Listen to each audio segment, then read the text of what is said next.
Hey guys, welcome back to my channel. Please like and subscribe. I'm going to start doing TCG player reviews for sellers. And keep in mind, I'm going to have to take what I get in the mail off screen, on screen, off screen, on screen, because it's going to have my personal information on it. It could have credit card partial numbers or who knows. So trust me, I'm not, a professional. Anyway, this is from Kitchen Table Cards and Games. I don't remember what I got.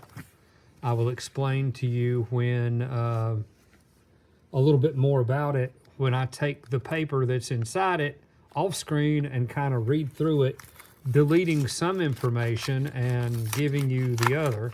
What I'm interested in is condition, and if this was a good seller or not. So we're going to take a look too at how they packaged it.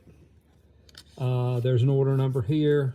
I have it to where you can't read the this. It's on the other side. So I'll read it after I take this off. They've taped it right there, which isn't a lot of tape, and that's fine. I don't like a lot of tape, but sellers are in love with it, and I kind of get it because it keeps the mail from moving around in there. So this was Pokemon cards, 1, 2, 3, 4 cards. Together is under $8. Looks like there's some Prismatic Evolutions, a Cosmic Eclipse, Vaporeon, Phantasmal Flames card. I always get near mint. I'm not getting anything under near mint. So what we're interested in is, are these really near mint cards? And you'll have to trust me, because you may be able to tell the condition, and I may have to tell you because I can see better than I can film. So, or that it'll show up on film.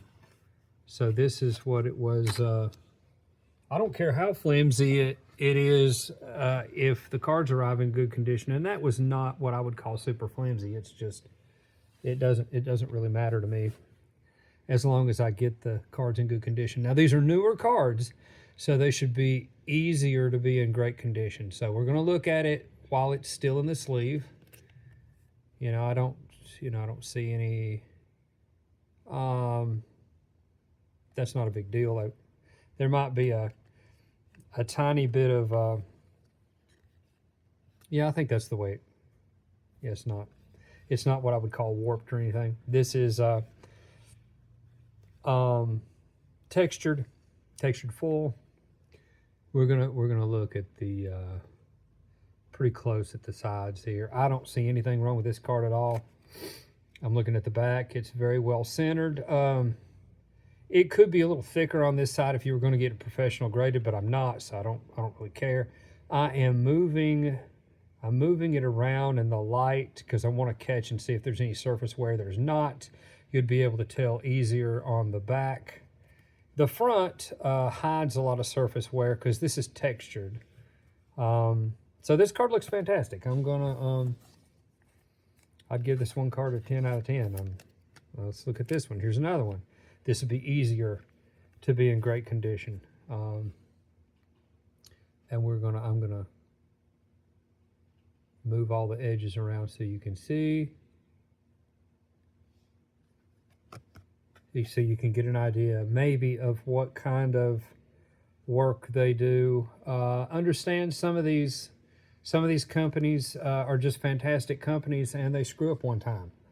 So let's not judge them too hard if that's the case. But then there are some companies, and I'll be outing some that are just pathetic. Not in this video, but there are 1 or 2 that are horrible consistently. In fact, I'll go ahead and mention one. Adventures On. Oh my gosh. That company, look, they have adventures on my cards. It's like they take good cards and then they eat a peanut butter sandwich and wipe their hands all over my cards. What is this stuff on my cards? It honestly looks like peanut butter. And I've smelled it. It's nothing worse than peanut butter, but it's I don't know. But I'm not talking about this seller. I'm talking about Adventures On, and I've given them plenty of opportunities, and it's not worked out.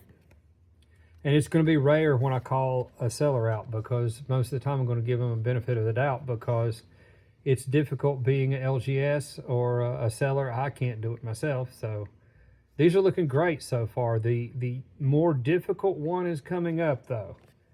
The one that it'll be harder to grade well, because these are newer. And I mean, it's easy to take these out of the pack and sell them, because you don't have to worry about, you knew you were going to sell them whenever you bought them, probably. Now this one's a little older. We're going to take, I'm first going to look at it through the phone I'm filming on. Nothing egregious to begin with. We're going to look at the back. And now I'm going to kind of pull away and look. Let me see. Centering looks good, I think.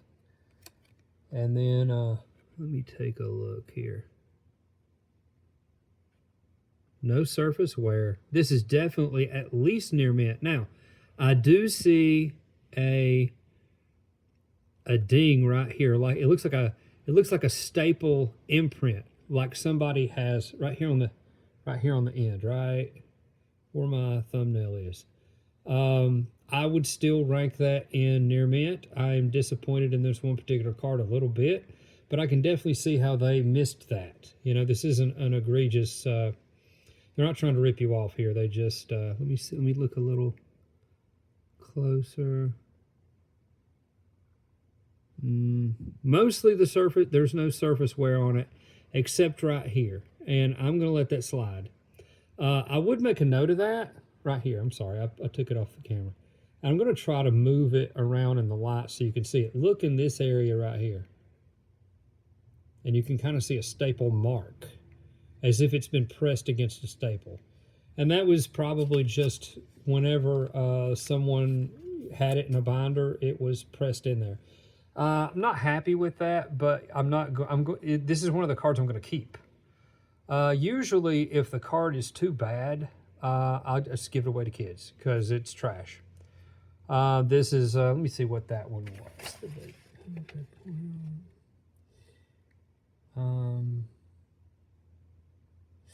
Yeah, that one was $1.32. So I mean, if you're a seller, how much are you going to pay attention? I don't even know if you can see it in here. How much are you going to pay attention to a card that's worth less than $2?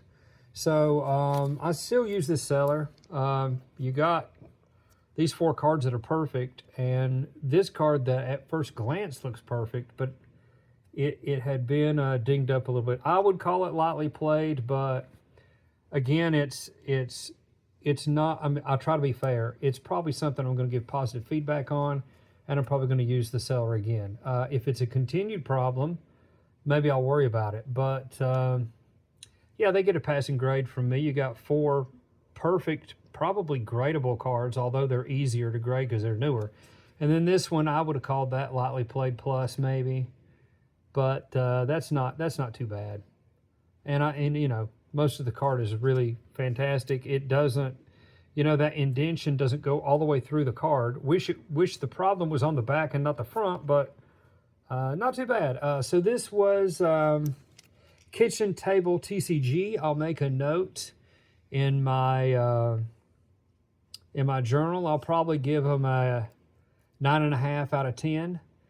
And then I'll write a little note explaining the issue. And again, I'm not going to complain about it when I give them feedback, because it's just not worth it. It's not, you know, this is the kind of minor detail where if I were to have paid $100 for a card, I don't know why I would, but if I did, then I would really be concerned about this little tiny indent. But $1.32, I'm just not going to worry about it, and then I'll forget about it.